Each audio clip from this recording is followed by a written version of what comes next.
بس المشكلة في انه خاني. المشكلة ان انا اتكسرت. المشكلة ان انا مش عارفة ارجع زي ما كنت. حاجة جوايا ماتت. انا مش كويسة خالص. اما بشوفه بحس ان انا واقفة قدام جثة. هو مات. هو بالنسبة لي ما عادش بني ادم عايش. هو وحشني قوي، وفي نفس الوقت مش ده اللي انا عرفته وحبيته.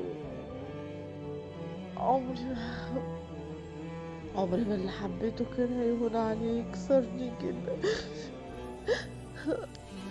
ليه محدش فاهم ان الخيانة مش حاجة بتعدي كده، هي بتاكل روحي.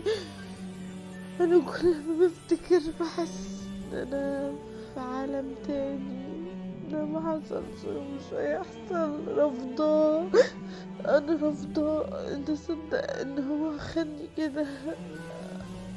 ازاي هنت عليه؟ ازاي ما صعبتش عليه؟